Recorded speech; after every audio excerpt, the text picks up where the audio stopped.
Hi, everyone. Thank you so much for coming and welcome. Really excited about tonight. Before I begin, I want to thank a few people. I want to thank Dean Sarah Cole, the School of the Arts. I'm Carol Becker, Dean Emerita of the School of the Arts and Professor of the Arts. I want to thank Dean Sarah Cole. I want to thank the Center for Justice, the Miriam and Ira D. Wallach Art Gallery, the Program in Comparative Literature and Translation Studies at Barnard, the Studio for Law and Culture at Columbia Law School, and I have to thank Gavin Browning back there, who is a fantastic director of public programs. I always say that LenFest has the A-team. Everybody who works in this place does such a wonderful job, and things actually function, which is not always the case at Columbia, so we're very proud.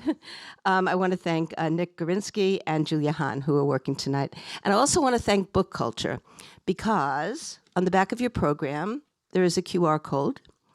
And if you use this QR code, you can scan it, and you'll be able to purchase a copy of this amazing book that we're going to be talking about tonight. This is my visual prop here, My America, this amazing book, and you can get it at Book Culture with a discount. So keep your programs for later. It is really my pleasure to get to introduce this event. I start with the land acknowledgement that we always do at the School of the Arts, which seems even more timely than ever.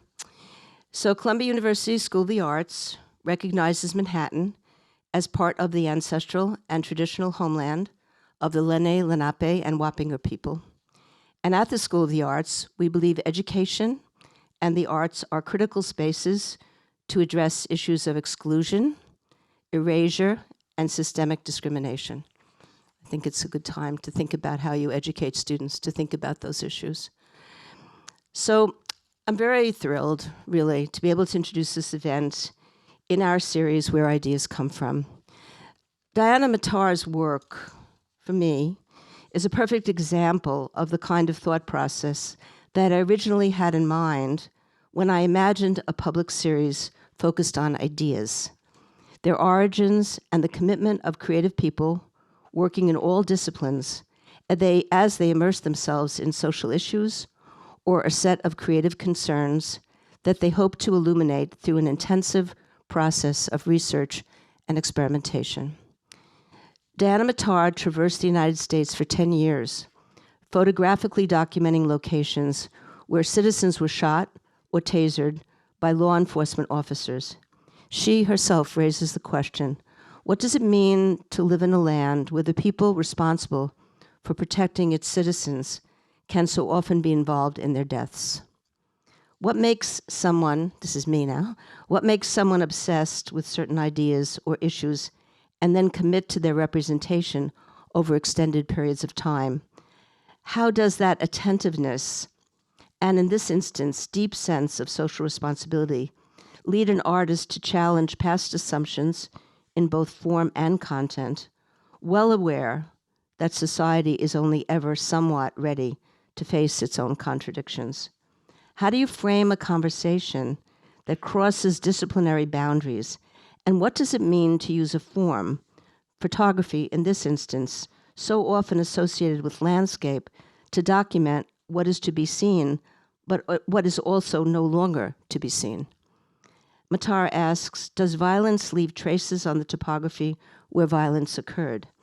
These questions and many more about form, content, action, and intention resulted in a truly magnificent, much lauded, and brilliantly conceptualized book, My America. Diana Matar is here to speak about where her ideas for this intensive project did come from and the decisions she made along the way about how to actualize them in photography, accompanied by text. She will be joined in conversation by two remarkable interlocutors. We're really amazed and delighted to have Lisa Sutcliffe and Kendall Thomas. And I'm going to introduce all three very briefly because you have a very, very nice program that Gavin Browning put together, which gives you many more of the details and the longer bios of everybody, and I want to let them get started on their conversation. So, Diana Matar resides in London and in New York City. She often spends years on a project attempting to capture the invisible traces of human history.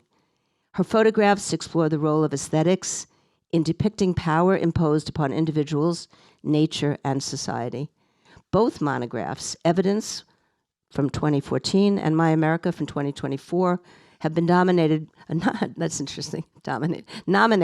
for numerous prestigious awards. I have domination and authoritarianism on my mind, I'm sorry. Major installations of her work have been exhibited in over 30 international institutions and are held in collections including the Tate Modern, the Museum of Fine Arts Houston, SF MoMA, the Institut du Monde Arabe, and the British Museum. She is the recipient of many grants and awards, and luckily for us, and luckily for her students, she teaches at Barnard College, where she holds the title of Distinguished Artist in the Department of Comparative Literature. Lisa Sutcliffe is a curator in the Department of Photographs at the Metropolitan Museum of Art, where her principal focus is post-1960s photography and time-based media. And previously, she served as Hertzfeld Curator of Photography and Media Arts at the Milwaukee Art Museum and Assistant Curator of Photography at the San Francisco Museum of Modern Art. And her many exhibits include Jesse Crimes, Corrections, Derek Adams, Our Time Together, Susan Meisalas, Through a Woman's Lens, Renike Dijkstra, Rehearsals, and the San Quentin Project, Nigel Poor and the Men of San Quentin State Prison. And Kendall Thomas is a scholar of comparative constitutional law and human rights whose teaching and research focus on critical race theory, legal philosophy, feminist legal theory, law and sexuality. And he is the co-founder and director of the Center for the Study of Law and Culture at the Columbia University Law School, where he leads interdisciplinary projects and programs that explore how law operates as one of the central ways to create meaning in society. He has taught at Columbia since 1984, as well as at Stanford Law School, at Princeton American Studies and Afro-American Studies. His seminal writing appears in the co-edited Critical Race Theory, the key writings that founded the movement, and also in collected volumes of essays and in journals, including the National Black Journal, Widener Law Symposium Journal, and Columbia Journal of European Law. And, if you know Kendall, you'll know this, he is also a very much admired professional jazz vocalist who performs at venues including Joe's Pub. So that's the amazing lineup we have for you tonight, and we're going to start with Diana.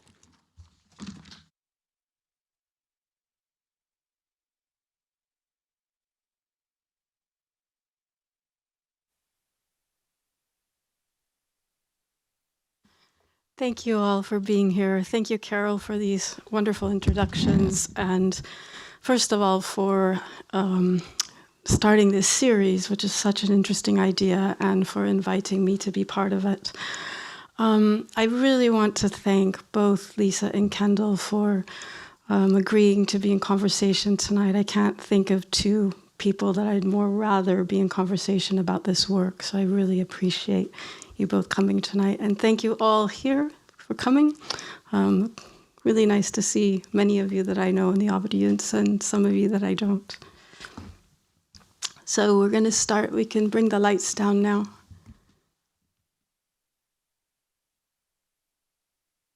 In this bronze relief by Donatello, Diocletian's soldiers take aim, their arrows ready to pierce Saint Sebastian.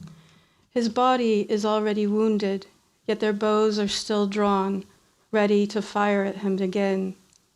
This depiction is not just a physical rendering of an event. It is a profound reflection on the body's sacredness. Across the history of art, we see countless expressions of this truth, the anguish of parents, children, lovers, and believers when harm befalls their loved ones. Saint Sebastian's suffering is being inflicted at the hands of soldiers. We know that soldiers and police exist to protect the public, upheld by the authority of the state, and necessary for the safety of its citizens. But what happens when the very forces meant to guard life become instruments of harm, when the state, instead of shielding its people, becomes complicit in their suffering? Inspired by Carol's introduction and the series theme, Where Ideas Come From, I want to start with what I was doing before I began working on My America. I believe my personal life and my artistic interests converged on a path that led me there. My photography focuses on capturing what can no longer be seen, a paradox in a medium so reliant on a subject. I've long felt that history leaves traces on landscapes, buildings, and people, sometimes imperceptible, yet sensed almost metaphysically through a camera. Perhaps a personal loss within my husband's family accentuated this. In the years after my father-in-law, Jabala Matar, a Libyan political dissident, was forcibly disappeared, I became vividly aware of how absence can become a presence among the people and places where the lost once lived, and how violence enacted by officers of the state, the very people entrusted to care for our safety, can fracture not just individual bodies and souls, but families and entire societies, with effects that seep into private lives and affect generations. These 3 images were all taken in Cairo, near to where Jabala was abducted by the Egyptian secret police before he was handed over to the Libyan regime. Easter 2005, Cairo. This is a man's house, even though your wife has lived here alone for the past 15 years. She has the custom of rearranging the living and dining areas each few months, and every time I visit, the configuration is decidedly different. Yet with each of these moves remains a chair, a place setting, ready for you at the head of the table. Jabala's disappearance was part of a larger story of political struggle in Libya. After the 2011 revolution and Gaddafi's death, I was able to travel there.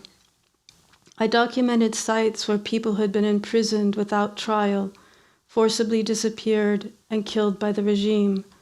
I worked with local human rights workers, lawyers, and members of my husband's family to locate these places.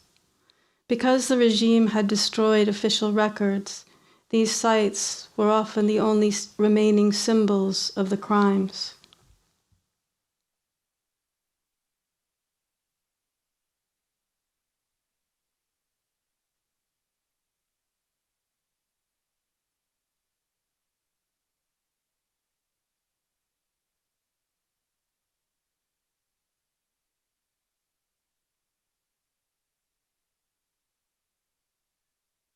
March 19th, 2012, Benghazi. I could hear H&N speaking behind me. The wind was strong, and I couldn't make out much of what they were saying. They were talking about literature, what faith means, and the glimpses of it that can come through poetry. I kept walking away from them through the darkness, stepping on the uneven earth. Something cold came rushing up through my body. I came upon a small cement wall only a foot or so high. The way in which it was constructed hid what was beneath unless you stood right next to it. H&N came looking for me, and we stood at the edge. We could make out the entrance to the underground bunker. Later, I spoke to human rights workers. In the days after Benghazi fell, they found prisoners who had been kept inside for years. Some were still alive.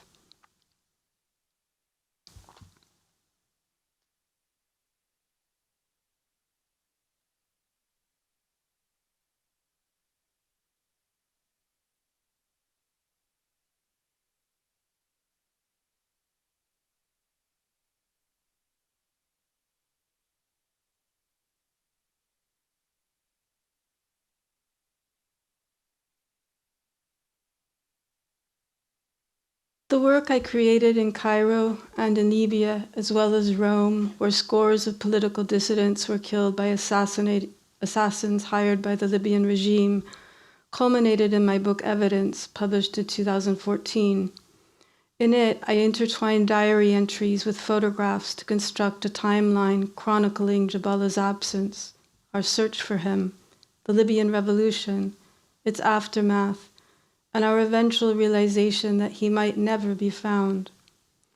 After publishing evidence, I was asked to document locations of state-sponsored violence in other countries with the hope that landscapes, buildings, and trees would whisper the history they had witnessed onto my film.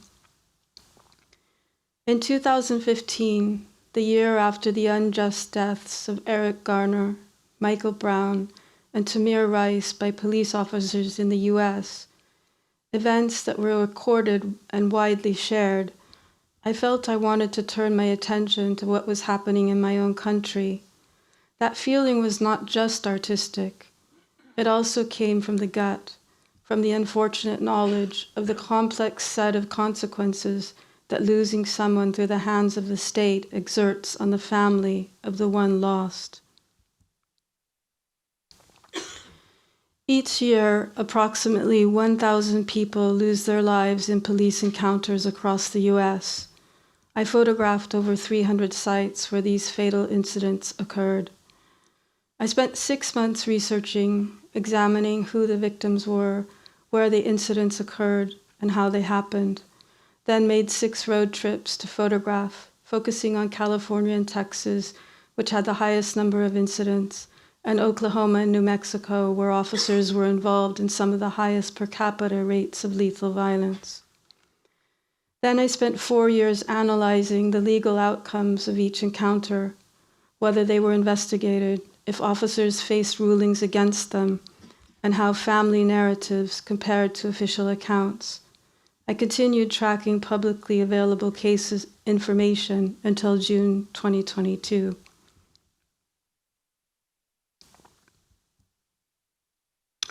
Jose Mendez, 16 years old.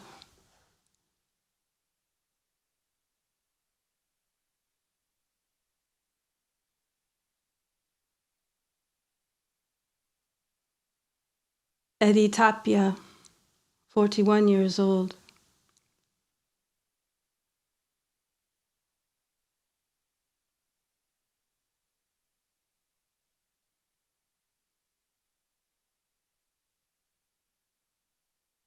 Mark Minnick, 51 years old.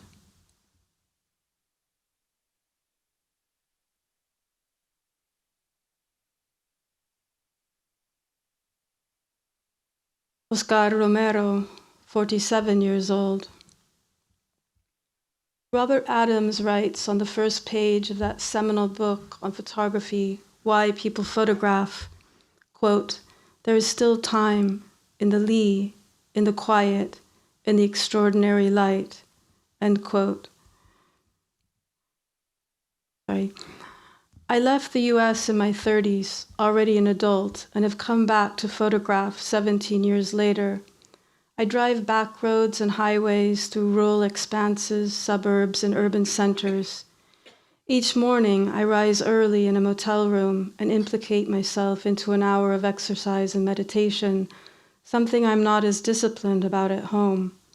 I seem to need the physical and psychic strength to produce this work. I make my way downstairs to the motel cafe, bright garish colors on carpet and chairs, the smell of waffles and American drip coffee, families who have traveled across the vast continent for a wedding, a reunion, or to view a university with a child about to leave home, reserve military officers on annual training, businessmen and women in blue suits, retired couples sitting silently across from one another. Occasionally, there's a couple so obviously in love. Even the humblest of motels, there is a large television. Depending on the region, the morning news broadcast by Fox TV, CNN, or MSNBC is muted to silent. Jason Davies, 41.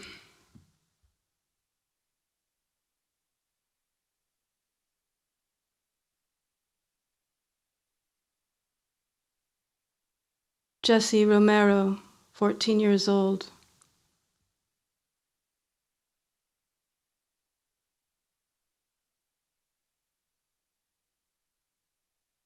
Adrian Solis, 35 years old.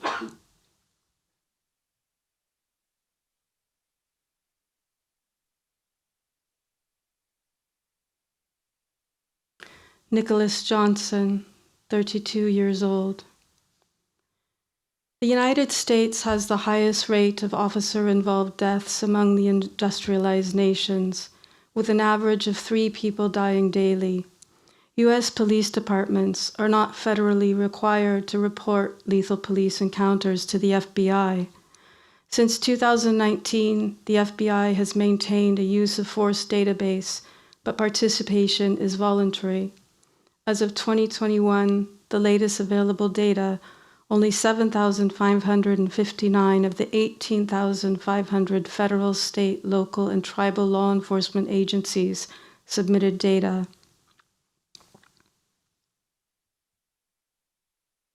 Christian Medina, 23 years old.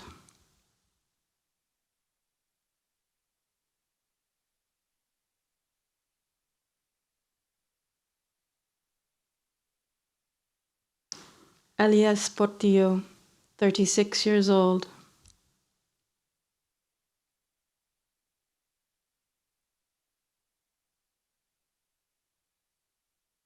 Alan Baker III, 23 years old.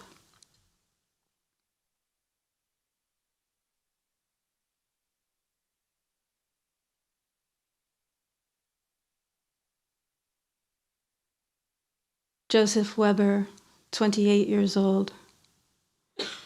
A quarter of people killed by law enforcement in the US has a severe mental health condition. Up to 20% of calls to law enforcement involve a mental health crisis, partly due to decades of cuts to mental health services and facilities. Only 1 in 7 law enforcement officers in the US has received specialized mental health training, and there is currently a wait list for training across all agencies.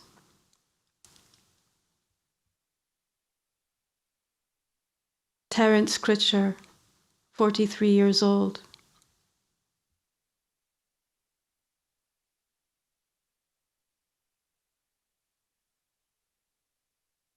Norma Guzman, 37 years old.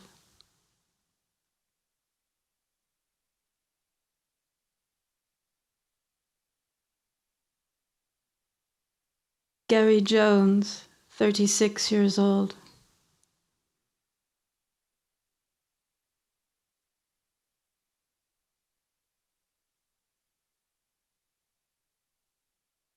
Randall Waddell, 49 years old.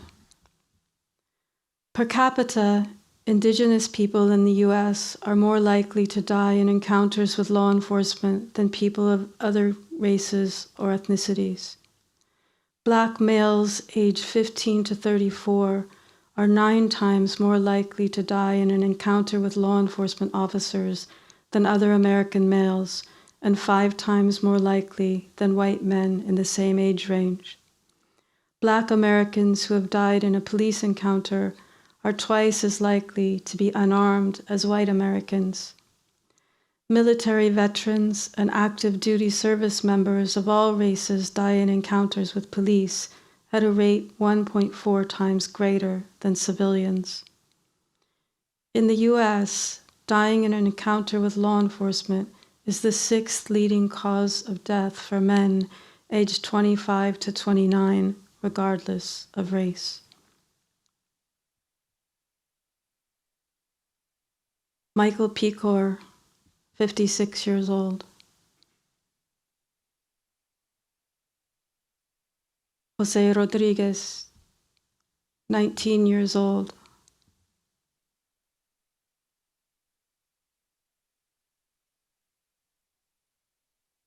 Anthony Garcia, 24 years old.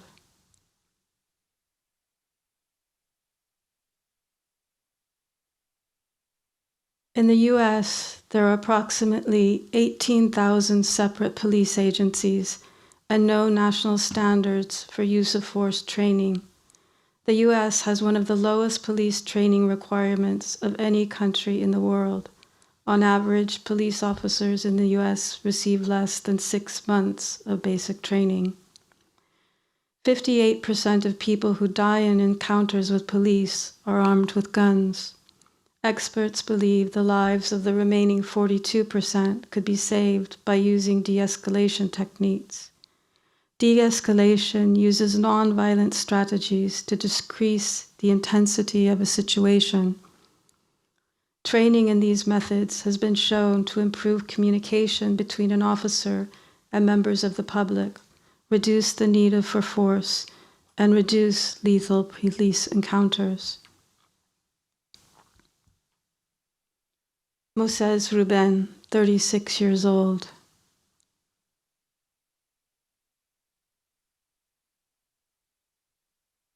Nancy Friedrich, 35 years old.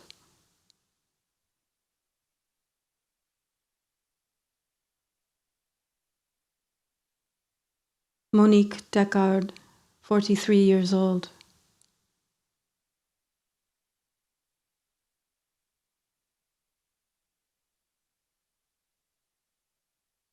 In the US, the chances of an officer being convicted of murder after the death of a citizen in a lethal encounter is about 1 in 2,000.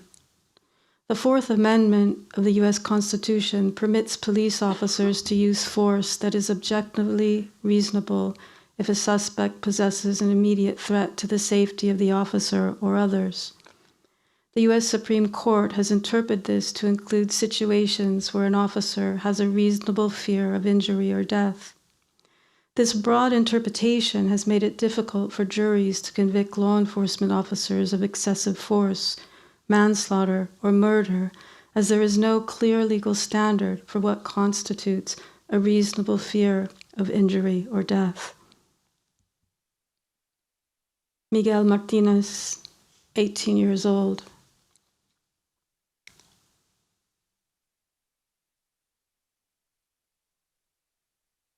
Marlune Saicon, 39 years old.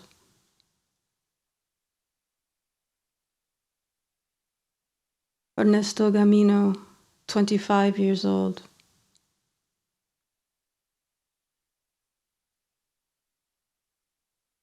Clemente Najera, 38 years old.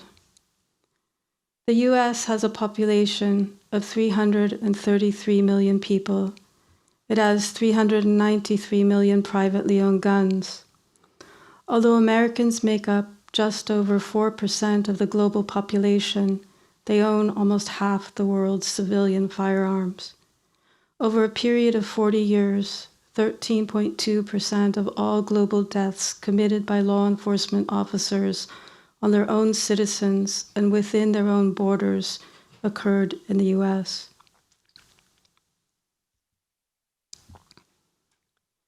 Philip Watkins, 23 years old. Mario Sandoval, 19 years old. To finish, and perhaps to think about art's place in response to issues of justice, I'm reminded of Theodor Adorno, who questioned the value and relevance of art in the wake of extreme violence. It is a valid and understandable stance. However, I feel there's no other time when art is more essential. I think I can say that we are living in a moment where issues of justice are at the forefront of many of our minds. I am both an artist and a citizen, two identities that do not always emerge with ease. As a citizen, I want to respond with action and in the moment, but as an artist, I'm inclined to entertain another kind of engagement, another kind of being in the world. In an era that fetishizes speed and reduces complex issues to tweets and counter-tweets, one possible response from an artist is to refuse the assumption that we can know everything, see everything, and respond to everything in the moment. I think the artist's role can be vital to reflect and offer insight through a kind of slow and deeply engaged attention, to craft, to aesthetics, and to a considered meditation on justice.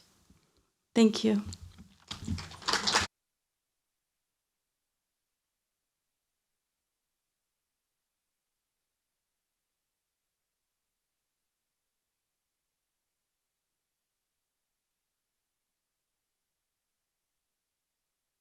Thank you, Diana, for that wonderful beginning to this conversation. And I want to thank Carol and everyone at Columbia for inviting me, and to Diana and Kendall for this conversation, and to you all for joining us this evening. I'm thrilled to be here because one of the things I'm most interested in is thinking about the role of art and artists in society. And picking up on where Diana left off, I think that art has the capacity to allow us to discuss complicated issues and come at polarizing subjects from abstract angles, and that really allows for more room in conversation than you might find in the news or elsewhere. I'm thrilled to spend time with Diana's book, My America, in which she presents a poignant array of pictures and research that raise questions that are critical to the discipline of photography and to the meaning of American citizenship. Diana begins with an important question at the heart of the medium. Can photographs bear the burden of history? Among many things, photography is a tool of memory, of capturing, of exposing and fixing the past. The language of photography is in itself violent. You capture, you shoot, you expose. Photography bears witness and has been referred to as evidence, as document. This reflects our understanding, even if we don't fully recognize it, of the power dynamics inherent to the medium. Who is holding the camera? What is the photographer's relationship to the subject? What agency does the subject have? How do the formal choices the photographer makes in framing, composition, tone, etc. affect its interpretation? How does the evolution of technology affect those choices and their context? How has photography approached these conversations in the past, and how is My America contributing to this dialogue? Given that we are discussing where ideas come from, I wanted to start by sharing a few examples of photographers who have asked these questions in different contexts to provide some ground for considering Diana's critical examination of police violence in America.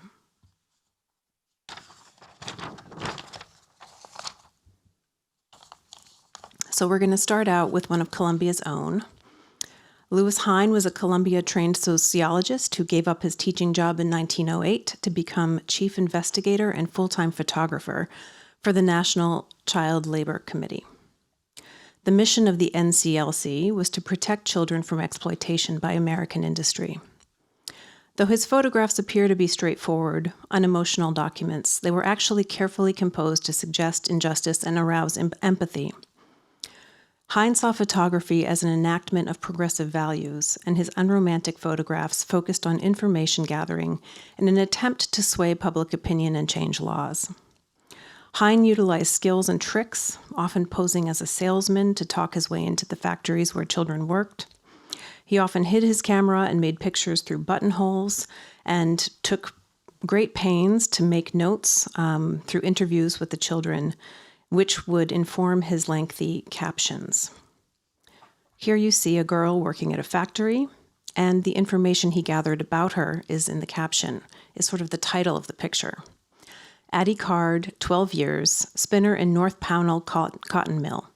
Girls in mill say she is 10 years. She admitted to me she was 12, that she started during school vacation and would now stay. Location, Vermont. Hine always photographed children from the children's eye level in order to put his viewer into direct eye contact with the child. The caption and title served as evidence, and combined with the photo were what Hine considered a weapon of persuasion. It is important to see this work in context with the captions, and he often published them in pamphlets whenever he could. There was a belief that sharing his gathered research alongside the details that he gathered, and that provided by the documentary-style photographs, would be the tool to persuade the public to create legislative action. And indeed it did. Louis Hine's photographs of child labor helped lead the Keating-Owen Child Labor Act of 1916, which stated that set a minimum record a minimum age for factory work at 14 and a mine work at 16, among other reforms. 100 years later, this understanding is unfamiliar in an era of image saturation and destabilization. When we are constantly confronted with horrific images of brutalization and surrounded by deepfakes, can we expect images to persuade us to change our behavior and even our laws? Diana asks in My America, do landscapes hold memory? Between 1993 and 1996, Joel Sternfeld photographed 50 sites of crimes around the United States that have resonance with our collective memory. He describes the impetus to begin this work through the description of an early picture. He says, I went to Central Park to find the place behind the Metropolitan Museum of Art where Jennifer Levin had been killed. It was bewildering to find a scene so beautiful, to see the same sunlight pour down indifferently on this earth. As I showed the photograph of this site to friends, I realized that I was not alone in thinking of her when walking by the Met. It occurred to me that I held something within, a list of places that I cannot forget because of the tragedies that identify them, and I began to wonder if each of us has a list. I set out to photograph sites that were marked during my lifetime. Yet there was something else that drew me to this work. I think of it as the question of knowability. Experience has taught me again and again that you can never know what lies beneath the surface or behind a facade. Our sense of place, our understanding of photographs of the landscape is inevitably limited and fraught with misreading. Here we see the site of the Kent State shootings that took place in May of the 1970s, when Ohio National Guard killed 4 and wounded 9 unarmed students on the Kent State University campus. Each of Sternfeld's photographs was presented with a caption similar in length to that presented by Hine. President Nixon's decision on April 30th, 1970, to expand the Vietnam War into Cambodia incited protests throughout the nation. At Kent State University, demonstrators took over the campus and burned the ROTC building. On May 4th at 12:24 p.m., 28 Ohio National Guardsmen opened fire on students for 13 seconds, killing Allison Krauss, Jeffrey Miller, William Schrader, and Sandra Shire in this parking lot. 9 years later, without acknowledging wrongdoing, the state of Ohio paid the parents of each dead student $15,000. On this site contains images of these places that are unsettling because they are ordinary landscapes in which history is often invisible, and yet Sternfeld shows us the beauty in these places. In My America, Diana asks, does violence leave a trace on the topography where it occurred? Can a photograph translate that memory? An My Le, a Vietnamese-American photographer who lives and works in New York, made the photographs that we're looking at here. As a child, Le was evacuated from Vietnam in 1975, just before the fall of Saigon, and didn't return to her native country until 1994. She was urged to examine her own history in graduate school and traveled to the north of Vietnam for the first time to discover the countryside of her mother's family, a place rich in her own imagination from the stories that she had heard. Looking for signs of her own history, Le was surprised to uncover familiarity not in the faces of the people she encountered, but in details written in the land. She talks about the intricate construction of trellises, the particular curve of a river, and so it was here that she made her first landscape photographs. One of her most lyrical photographs, on the left, depicts the meandering farmland in Son Tay, a village west of Hanoi, which had been the location of a prison camp during the war. Historical aerial reconnaissance photographs reveal the military site embedded within the agricultural countryside that still exists today. And yet when Le went to take this picture, she was interested in the way that the sort of agriculture had taken over and recreated the lines of the place. Le's photographs reveal an understanding of how culture is interwoven within the landscape, how through many layers and across generations she was able to find something about her origins that still emanated for her. This interest in how history is manifest in the landscape has shaped her work. Silent General, begun in 2015, was prompted by the mass shootings at a church in Charleston, South Carolina. The title, borrowed from a late essay by Walt Whitman, reveals how, in her words, Fever-pitch levels of rhetoric, talks of civil war, and of breaches of the Constitution challenged her to photograph the American landscape. On the right, you see one of her first pictures from the series, which captures a statue of the Confederate General P.G.T. Beauregard, which stood at the main entrance to New Orleans City Park from 1915 to 2017. The monument's removal was issued as a direct result of the Charleston shooting. In Leigh's picture, he appears as if a mirage behind a banner, as if he is riding off into the sunset in a sort of cinematic vision. For Leigh, these sites where contemporary social and political disputes play out on the land is a continuation of her examination of the American idea. Using an iPhone and a square format and strong black and white contrast, Diana's images share an objective style in the documentary tradition of Lewis Hine or Walker Evans. Similar to photographers included in the New Topographics exhibition at the George Eastman House in 1975, which was a pivotal turning point for landscape photography in the United States. New Topographics was a term coined by its curator, William Jenkins, and brought together photographers who sought to record the man-altered landscape, like Robert Adams with concern, or others like Louis Baltz, perhaps more with curiosity. The introductory text for the exhibition is instructive. In the 1970s, most photographs, whether they are made for political purposes, advertising, or in the name of art, must say something. That is, they must carry some sort of message, either annexed to or entirely apart from their subject matter. Advertising must sell the product, social documentary photography must comment on its subject or risk being dull, and most photographers working for personal reasons continue to feel the need to express themselves. But while the message-carrying ability of photography is both useful and provocative, it tends to push into second place what is perhaps photography's most important attribute, its ability to describe something accurately and in detail. The photographers in New Topographics recognize the importance of this information-carrying capacity and thus cherish it. They also realize that if this capacity is to be used to its fullest, they must not allow personal inflection or opinion to stand in its way. The word topographic is used in the title because it refers only to a detailed and accurate description of a place or region, whether it takes the form of map, a paragraph, or a photograph. The viewpoint is anthropological rather than critical, scientific rather than artistic. In short, the photographers have allowed the subjects to speak for themselves. It is this black and white, crisply lit, fact-gathering neutral style that has often been referred to as scientific rather than artistic, suggesting the photographer played only a minimal role in its making, seeking to record what was there.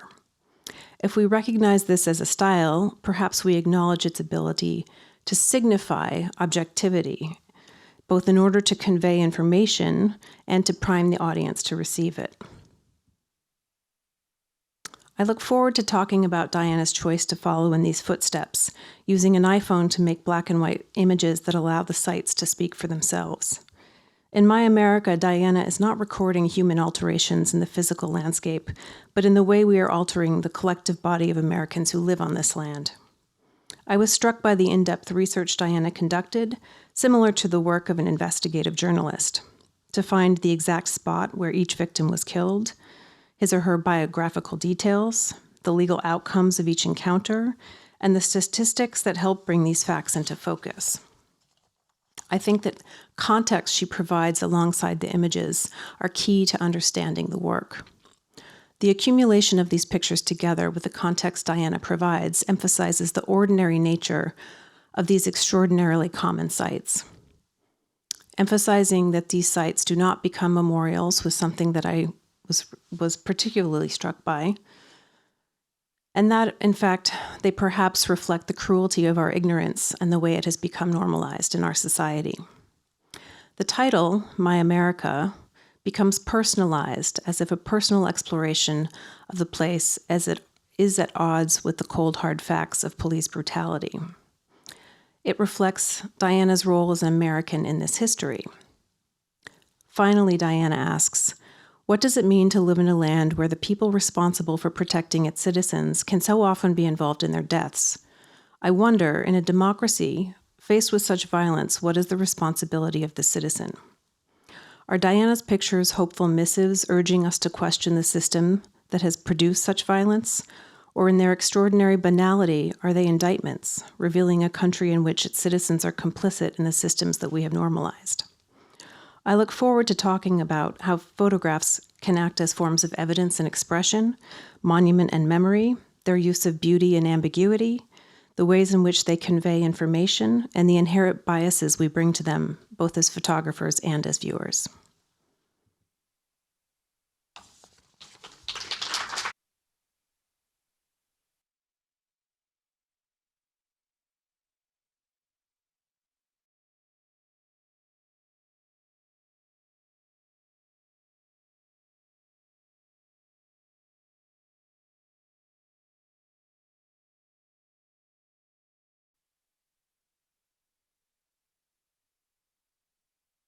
Good evening, everyone. In the interest of time, I'm going to speak briefly since we have about 37 minutes left to us. Thank you very much. And I'd just like to thank Carol and Diana and Julie and Gavin for this extraordinary conversation that we've had so far. And I look forward to opening up the conversation with you. I'm going to simply rehearse some of the ideas that have already been put on the table by Diana and Julie and underscore some of them from my specific disciplinary location as someone trained in law who thinks about these issues of police killing from a very specific position and through a very particular lens. I do, however, want to invoke the name of Stuart Hall, who many years ago famously said that things can get said in the arts that can't be said, at least not in quite the same way, in any other domain. It seems to me that Diana's photographs of the sites of police killing remind us that things can also be seen in the arts that can't be seen in any other way. By putting the visual culture of the killing state, these traces of the afterlife of the police killing state in conversation with a very rich body of data, you'd have to actually go through the book to see what a meticulous job Diana has done, not just in the photography, but in the parts of the book that give the reader very detailed information along several different axes: mental health, race, training, and accountability of the social field in which these images are embedded. This is not spectatorial photography. We've seen enough images to know that that's a case.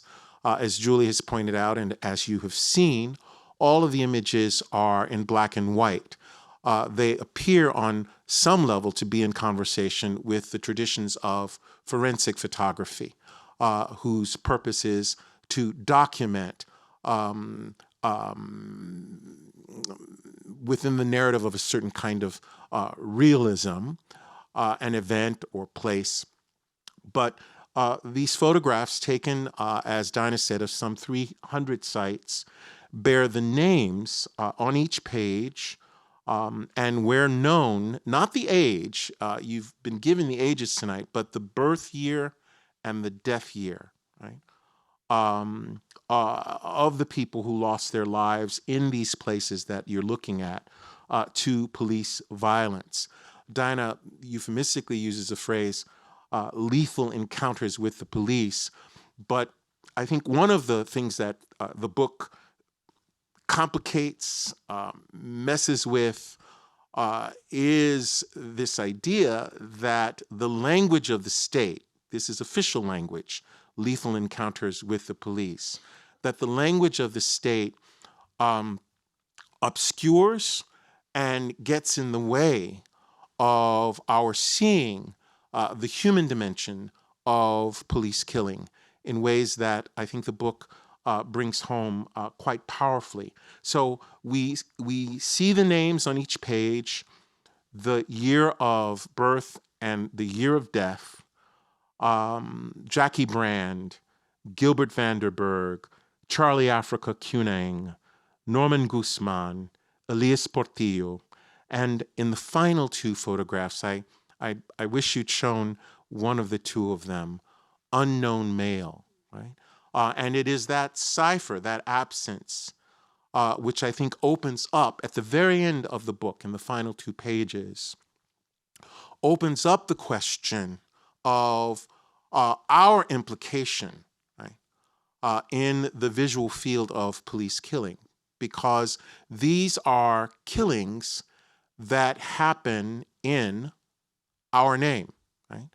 These are killings about which stories are told, right? In which we are subjects, right? And so the powerful thing for me about the photographs is that their subjectless structure, right, implicates us all, right? So the subjects of the photographs, the people who lost their lives, these subjects are present spectrally in their absence: the open field, the parking lot, the garage, the encampment of the unhoused, the highway, the barber shop, the liquor store, the sky.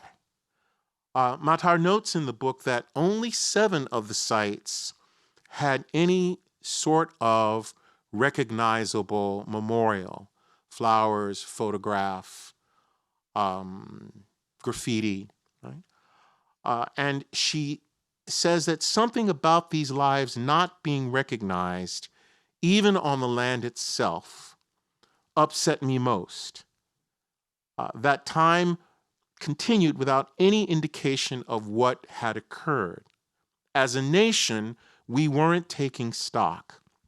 We rarely, if ever, marked the ground, right? So the absence of human bodies, the bodies of the victims, I kept seeing, as I was looking through some of these images, the iconic and profoundly unsettling. I can call it up on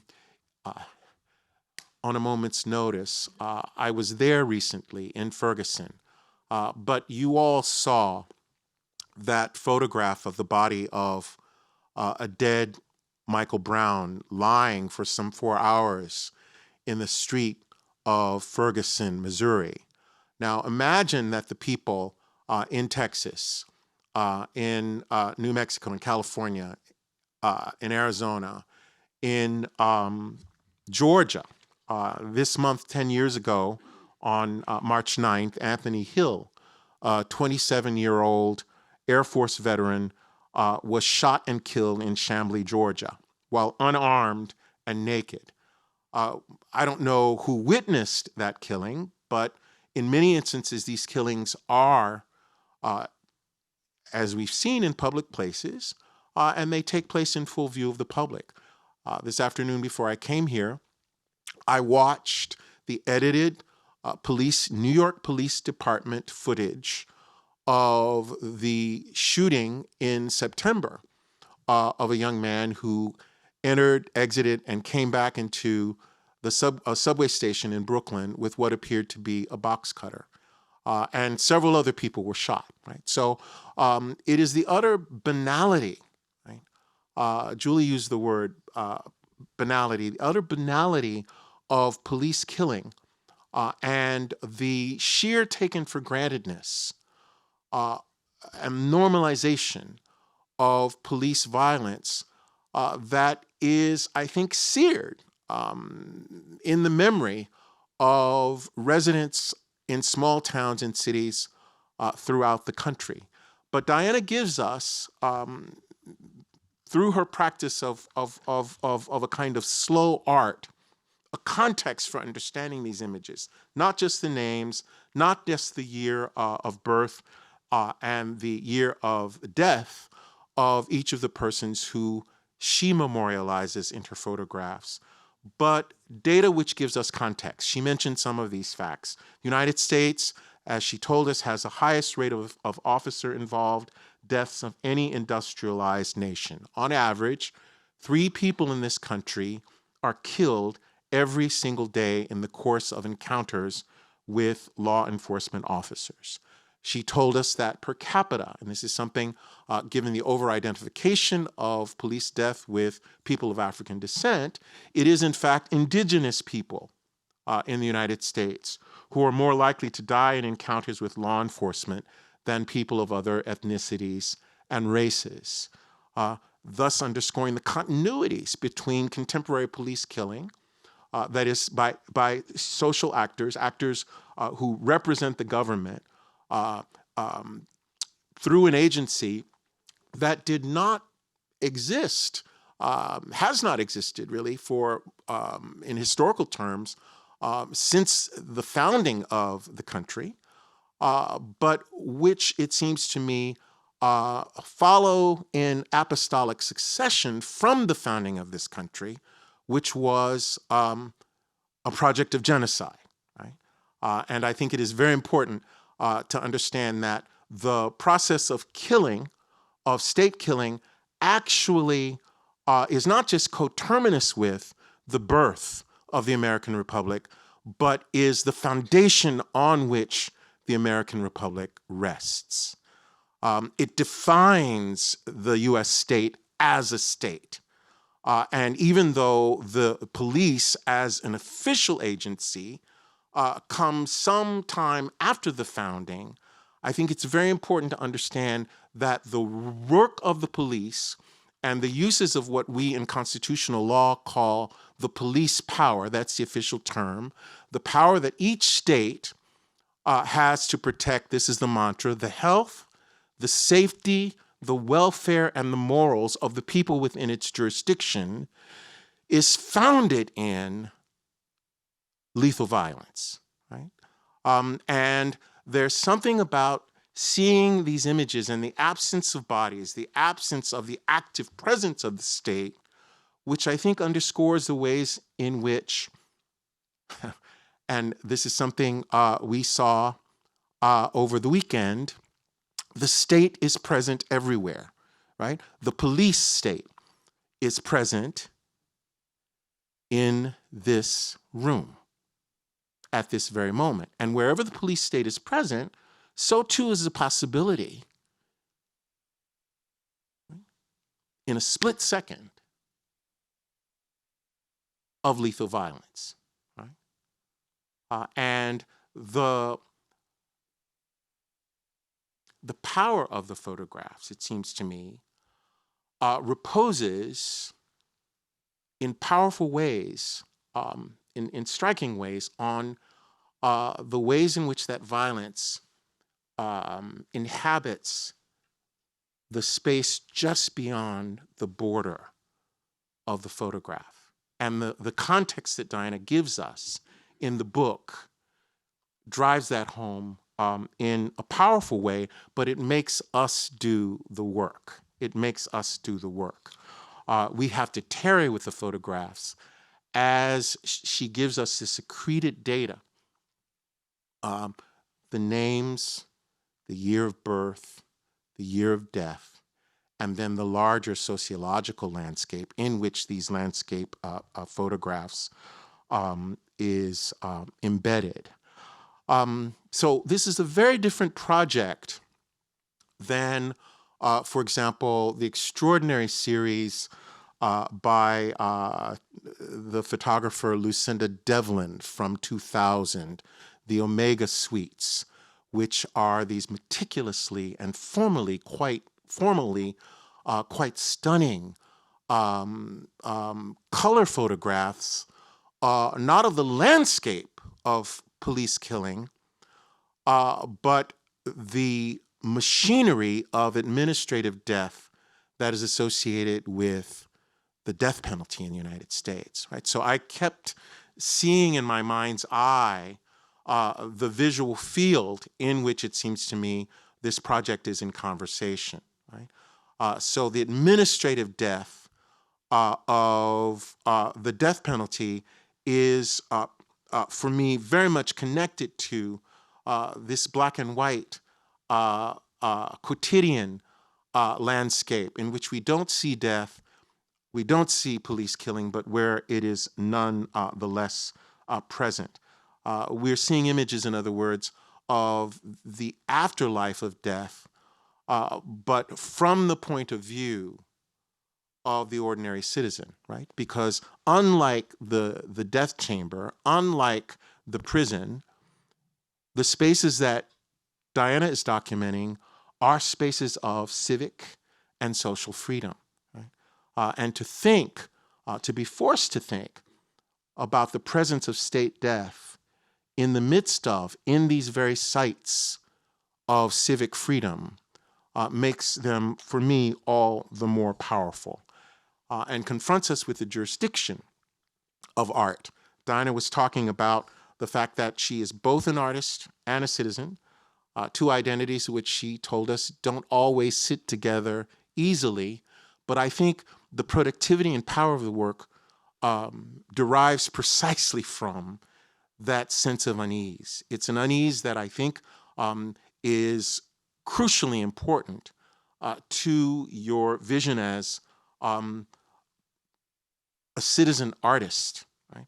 And makes this work important not just on aesthetic grounds, but on epistemic grounds, as a production of a certain kind of knowledge that demands, for me, as someone trained in law, to see the very landscape that I navigate on a daily basis in a new light, and also imposes, it seems to me, an ethical imperative and a responsibility, right? To engage in the active work of remembering. And here I will simply end with Carol's former teacher, Herbert Marcuse, who famously said that the restoration of remembrance is one of the noblest tasks of thought. Diana, I think, has shown us with this project that the restoration of remembrance is one of the noblest tasks of thoughtful art. And for that, we all owe her a debt of gratitude. Thank you.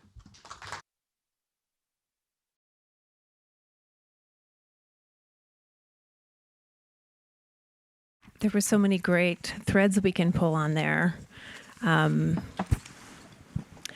interested, Diana, in if you might tell us a little bit about your choices in deciding to make, first of all, the book as a combination of the photographs, of the statistics, of your sort of thoughts on that, the incredible research you did in sort of bringing these lives to bear in pictures where we have their absence more than their presence.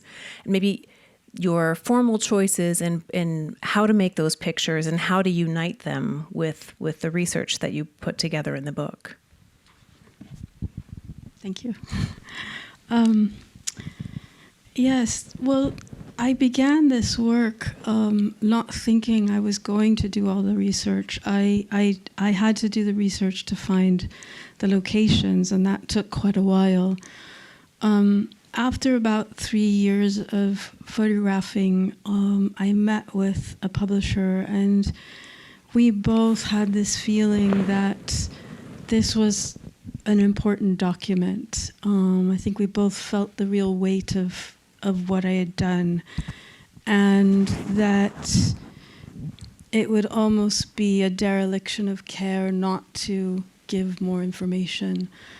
And that is when I started doing all the research that's in the back of the book, which is the individual narratives of what happened at the site, and the kind of what happened legally after that. So I think in many works, projects that you work on for a long time, you enter in one way and you come out in another way. You learn as you're doing it, as I will tell you all here my students. You don't know everything when you start. And so I guess that would be the best answer to that. I didn't answer your aesthetic questions about the Well, I'm photograph curious yet. because, there's so many ways you could go about photographing the aftermath of something, and to choose the landscapes in which the violence occurred. I wonder if you went back and looked for body cam imagery. Was there sort of documentation of the site that was also sort of informative to you? I mean, thinking about this as a document that's really a sort of, indictment against a system. Did you look at images from the system itself? Yes, I had to. I used 3 different databases originally in order to find out where these sites were. And in police reports, usually there'll be a cross street or a street number that ends in 2 zeros, so it's not the exact street number. So I would go to where that information indicated me, and then I would have to watch local news station videos to see. So they weren't state videos. They were. I watched some body cam, but came out through the district attorney's reports. But usually it was local news footage that I would watch, and I would watch those once I got to the place, and it was almost kind of an active detection to find out where the places was. But to answer the first part of your question of why the landscape, I use a quote in the book that the wonderful photographer Emmett Gowan uses, and who's also a wonderful writer, and he says, "The landscape gives the heart a place to stand," and that has a double meaning for me, because some of the human rights workers that I worked with in Libya emphasized the use of photographs of landscapes, of buildings, of natural things, as a place that people can enter to be in dialogue with each other. So as soon as you put people in the photograph, there's too much memory. There's too much emotion. Whereas if you have a landscape, it allows people to remember, but it also allows different sides of a subject to be in conversation with each other. And so I think that, I've just been interested in landscape, so.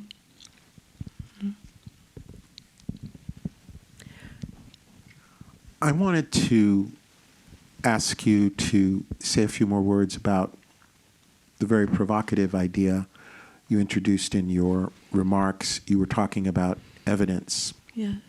And I smiled because I had actually used both these words in my written remarks. You talked about the ways in which, for you, your work is an exploration of how absence can become a presence. Yeah. Do you see continuities between the two projects on that conceptual axis of absence and presence?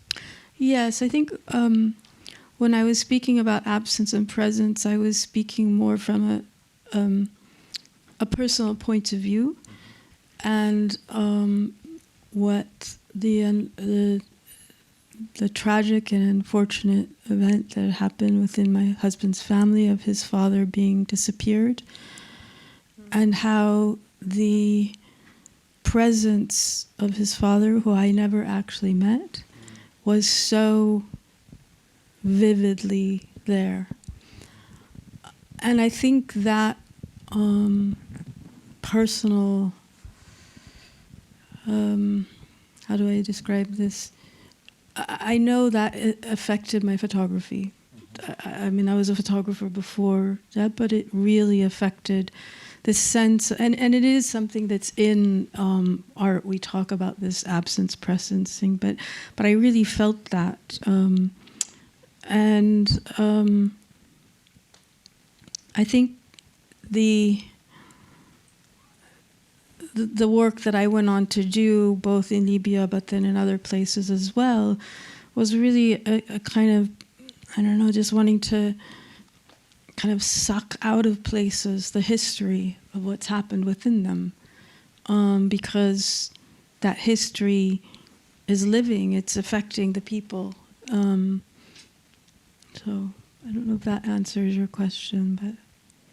I was thinking about absence and presence so much in looking at these photographs as well, because of the context you provide, we're sort of thinking about the people and the event. And the photographs don't document that event. They document a place where an event happened, and the fact that there's so many of them and that they're so sort of quotidian. And also there's this kind of American sort of like a sidewalk architecture that also feels sort of ordinary, that what you end up sort of seeing in terms of presence is this feeling of almost apathy, of the fact that we've allowed these violent acts to continue, and that they happen so often that they happen in our backyards. And I think it was the sort of overwhelming quality of that was one of the most powerful things about the book for me, is your sort of insistence on making us look at these places where it seems as if there's nothing, but in fact, what we see there is our own failure. Yeah, and I think you used that word banality. I think that's so true. I think what, the logistics of this project forced me to work in a certain way.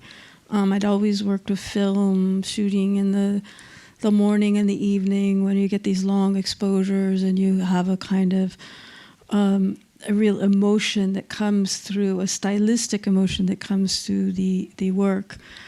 In this work, because the distances are so far and there were so many that I had to shoot at all different times of day, so I started photographing digitally and ended up using an iPhone, in fact.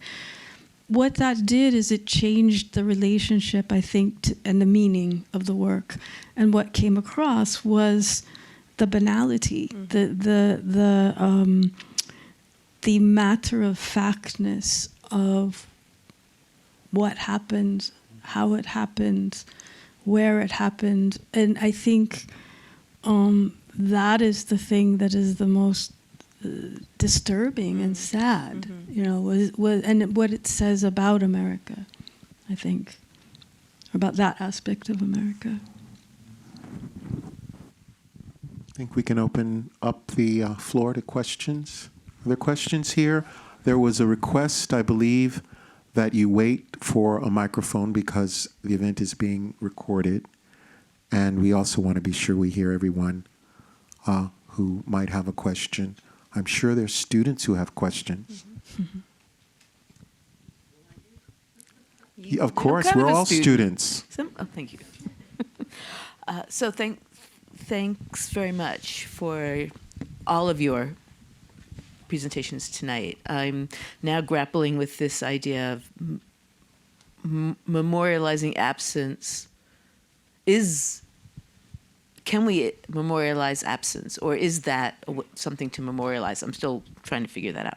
But in the meantime, I was thinking about indigenous people, and I was also thinking about lynching, and how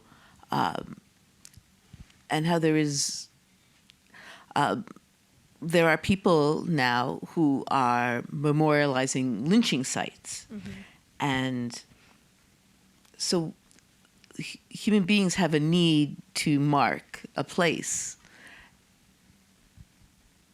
and you are marking places that have not been marked.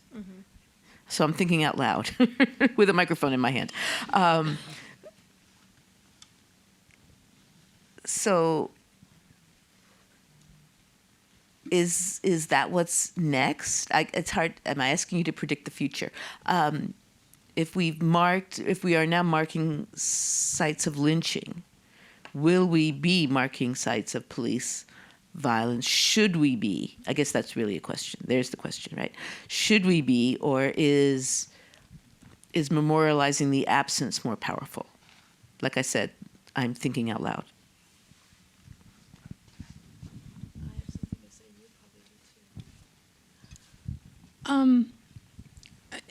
I was thinking about just what your question is attending to just the other day, and I was thinking about what would my desire be for these photographs. Many, and I think it would be that they act like images that have been taken in the past for some, like lynching, for example, in the sense of, could this terrible scourge that's happening in this country stop and these become historical documents?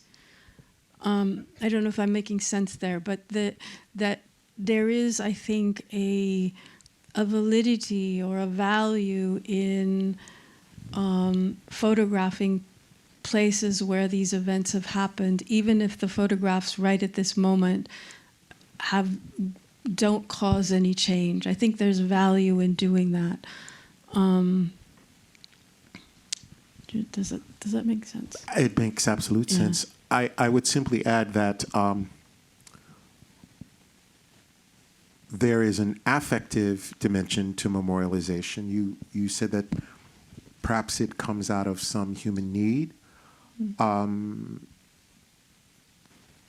hesitate to use this term, but maybe the need is a spiritual need, right? Because here we are in the face of the ultimate reckoning, the ultimate human reckoning, the moment of death, but it's a social death.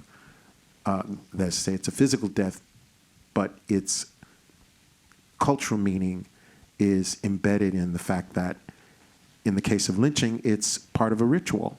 One could argue that one of the functions police killing serves, it certainly seemed to me, as I was watching the clip that I was telling you about from the subway station in Brooklyn of September, and this was just recently released, the New York Times did a short piece on it.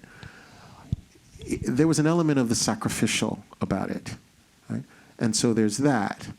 And so the gesture of memorialization makes perfect sense. At the same time, I think the value for me of Diana's work is that it's not just a memorialization of absence.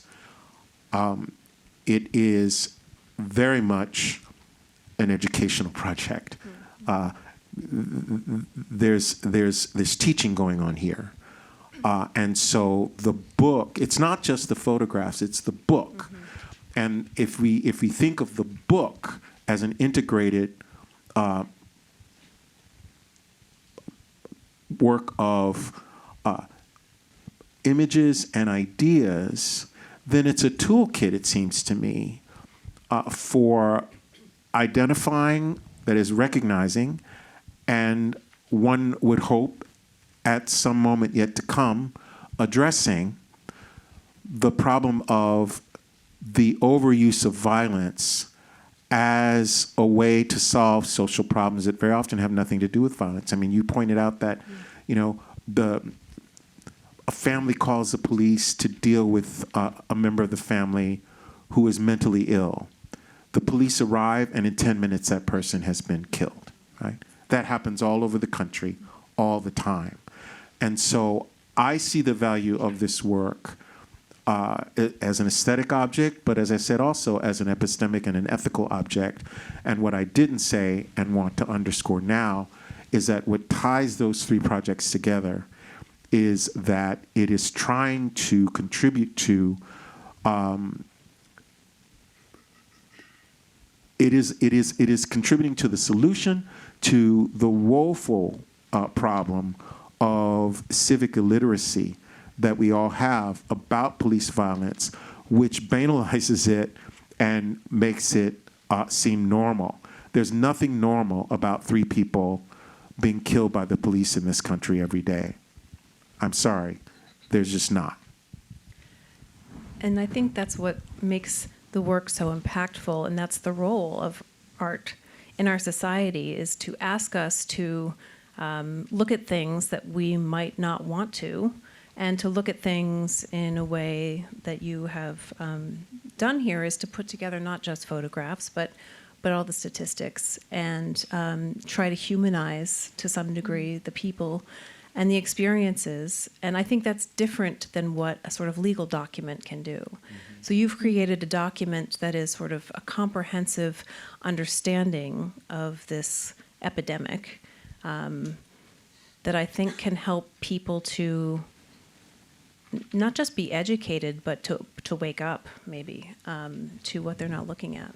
And I think we were speaking in the back, in the green room, just about language and how, combining types of language to look at things. You were speaking about in the law school having, I think it was an art exhibition by Artists on Death Death Row, and you've recently curated a show at the Met by someone who was previously incarcerated, and using language, different types of language, to get across very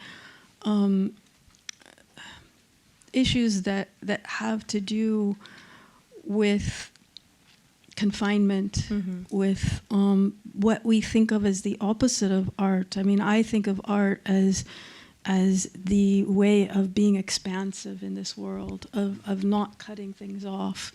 And, when we look at issues that are the opposite of that, I think it's quite interesting. Carol? I need a mic. And I have a mic. So first of all, you're all fabulous, so brilliant. But a few things. One is, in reading and I think, Kendall, you're absolutely right, the pedagogical nature of the book is enormous, because if you read the texts in the back, you're left with this feeling of incredulity. Like, you can't believe, because almost none of these events should have happened. When you hear the description of what happened, something happened where someone did a gesture or moved in a particular way or was acting in an erratic way, had no weapon, did nothing to assault an officer, and yet they end up dead. So you read one after another, you say, this is like, what's going on here, right? So that it is this document of the absurdity of what happens in a situation like that people have no idea how to handle. So that's problem number one. But I think the reason the book, in every aspect of it, and the work is so powerful, is because, Diana, I think for you, this was a real pilgrimage back to America. This was you looking at your country that you'd been gone from and been in many other places in the world, trying to understand it. And the book resonates because I think it resonated so much in you. And that's the art part. I mean, that's the part that only an artist can do. And it's iridescent or incandescent, or it's like almost vibrates with your incredulity about it, and you're trying to come to terms with it. That's, I think, why it's, to me, so successful, both visually and in terms of the text, and then the introduction, which frames it so brilliantly. So that's not maybe a question, but it's just, I don't even know how we can talk about the absurdity of these situations. And I hope you all will get this book and read the documentation, because it leaves you just breathless. And I hope it complicates the issue, because in the narratives you see that sometimes the police are really trying to diffuse a situation and something just happens, or the real lack of mental health services that cause people that aren't trained to deal with mental health issues come out and be in a very disturbing situation. But Carol, you're very right about this, coming back to America. And the other aspect of working on this project, I think, which is a very positive aspect, was the land, the literal landscape that I had to traverse to do this work, and the beauty of the land and the beauty of the people that I encountered. and the generosity of the people I encountered.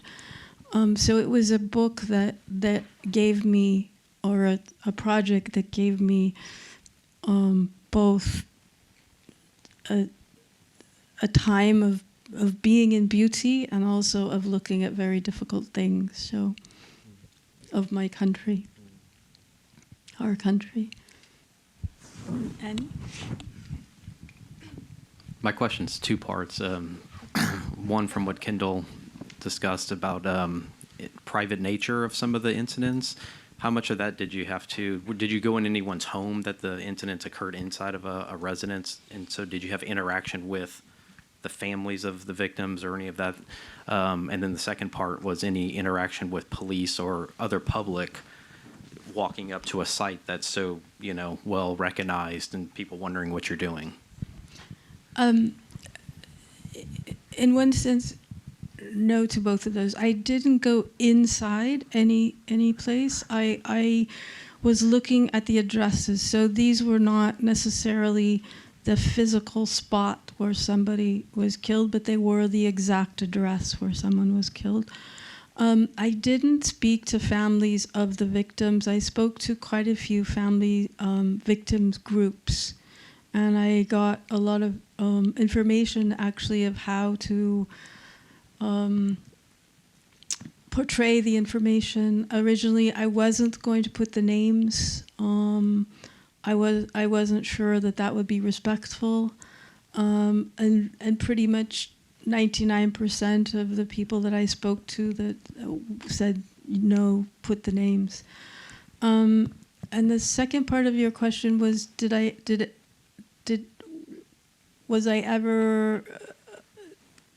the police ever come? Is that what?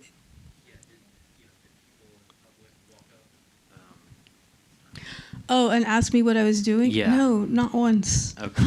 It was really bizarre, Yeah. that. I mean, I thought that was going to be a real problem. The only issue I had once was I was working in New Mexico, and I had a rental car, and something went wrong with it, and I had to get off the highway. And I pulled into this kind of truck stop area, and I had all the lists on the passenger seat. And, it says the top of the list, killings by police, and it gives all these addresses. And these 3 police cars came up to offer me help.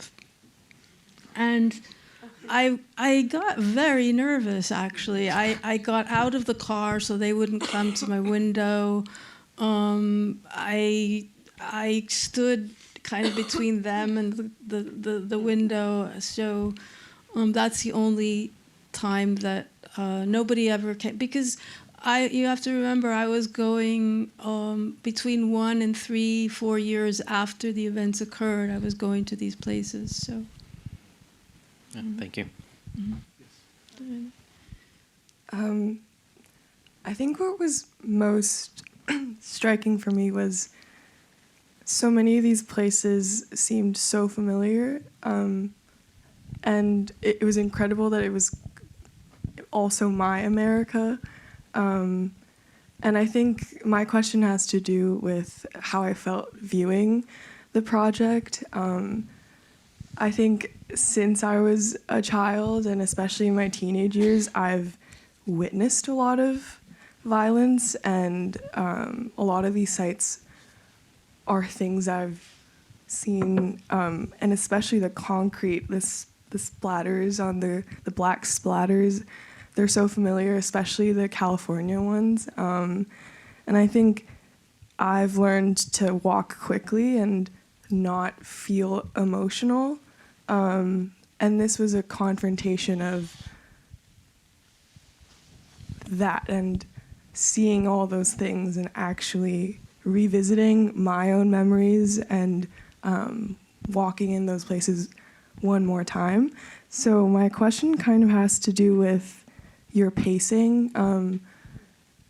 300 plus sites, that's so many sites. And I think with all the research you've done, I imagine that when you enter, it almost feels sacred. And we were talking about memorials and kind of the spiritual element of that. When you were deciding sort of like the logistical planning of your project, did you account for those things as well, aside from geographic distance? And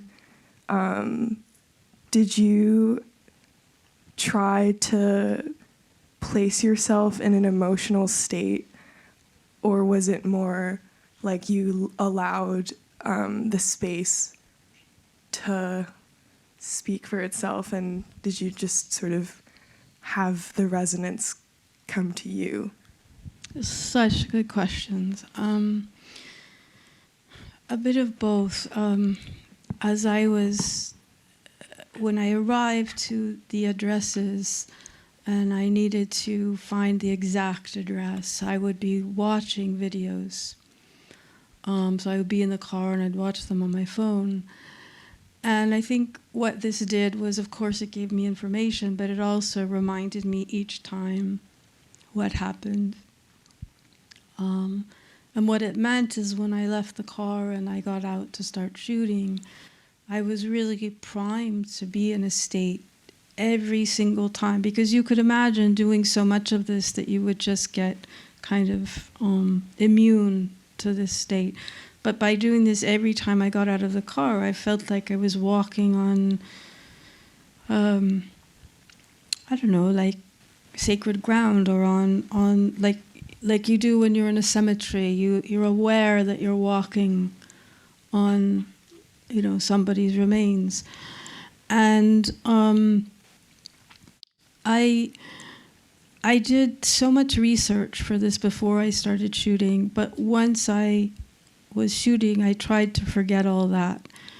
And what that does is it kind of opens you up to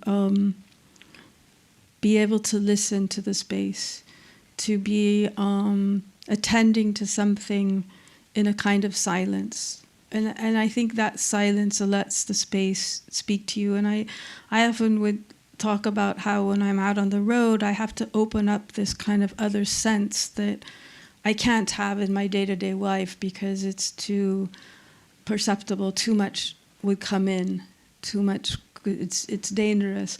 But when I'm out alone and I'm working, I want that other sense to be open, because I want to be able to garner what the land is telling me, what the spaces are telling me, what I can put on I say film, but it was not film. But so yeah, very good questions.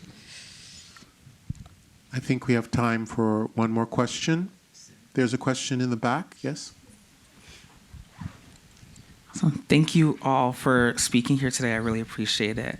I think one of the things on my mind is seeing where ideas come from. Like, I wanted to see if you could talk a little about the choice to do this in black and white. Like, I think about how this is my America. This is our America. Like, us sitting in this room right now, like these don't happen that long ago. This is going to continue to happen again.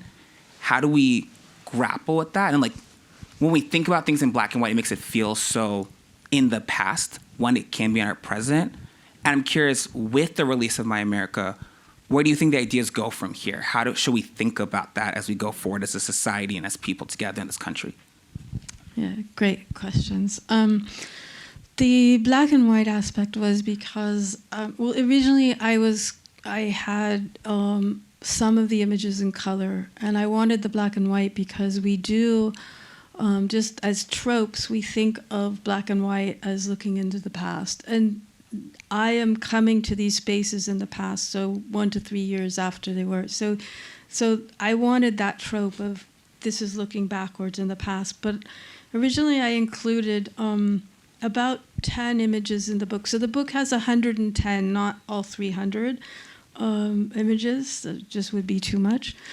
And I had about 10 in color. And why I wanted that was to give this feeling that, okay, these each are looking at a past event, but this is continuing. It's a scourge that is continuing. It's not stopping.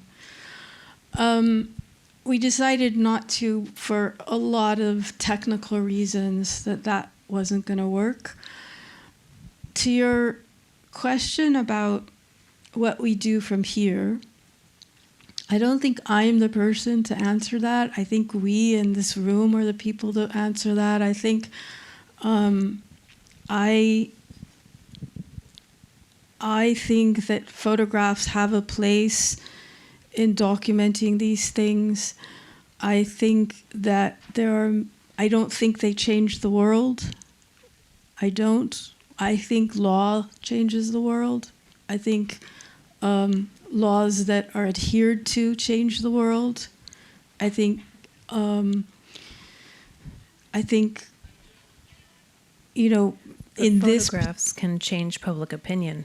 they can change the public opinion. Yes. No, I don't mean they don't and they haven't. Of course they do and they have very, very much. But I don't believe that this particular work, if I was to address the problem of lethal police violence, I would not say that photographs are the most important thing. I would think training. I would think putting money into mental health services. I would think, ironically, more money to the police for a certain kind of training. I would change the laws of accountability on officers and what they do. So I think and it's one of the things I try to address in the book, and it's what I learned doing this project. I came in with a very clear idea of right and wrong within this, and what I learned is it's just such a kaleidoscope of problems that go into this, and all of them have to be addressed. I've done what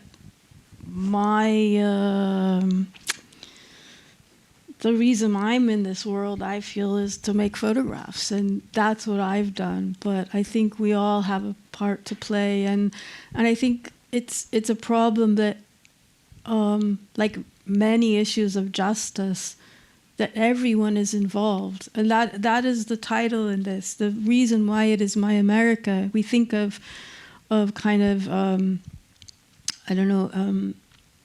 communal history or of having to do with communal trauma, but it's also communal responsibility. And I think everybody is responsible for these things, issues of justice. And this is not the only issue of justice we're dealing with right now. So I think we all work in different ways. You work as a legal scholar, you work as a curator. I'm sure there's so many different ways people work in this room. So that's what I would say. There was one fact you mentioned, I didn't pick up on it, and in a way, I think it's important just to underscore the thing that makes policing and the institution of policing in the United States, that makes us such an outlier globally. And you may be able to pull this fact off the top of your head. It has to do with the number of guns that are owned in this country per capita. Yeah, that's right? One of the, and it has always caused me to reflect. I teach a course called Introduction to American Law every August to about a third of the class of foreign students who come for a year to get a master's degree. And I decided many years ago that the only way I could responsibly teach the course was less around abstract legal concepts and to embed the introduction to American law in a particular problem. And after a few summers of these mass killings, I realized that these students were coming from all over the world to the United States. And the way they imagined our imagined community of the nation was as a nation of guns, right? There are more guns than people. Right. And so I think if there were any one issue that we as a society, because someone pointed out earlier, private citizens, depending on the color of their skin and who they're killing, are sometimes constructively delegated the right to use the police power against other civilians, right, in this country. I think if there's any one issue whose urgency looms larger than anything. It is the problem in this country, not of the presence of guns, but of the absence of an imagination that equips us to address social problems in ways that don't involve such easy recourse to the most lethal forms of violence. And Diana, I just want to pick up on what you said about using your expertise. And I would go back to your question of what the future holds. And I think perhaps that's an invitation for each of us to be a more informed citizen and to find ways to be advocates in our own communities for the things we care about most, which is what you've done with your book. So I want to thank you for that. And thank you both for this conversation. Thank you.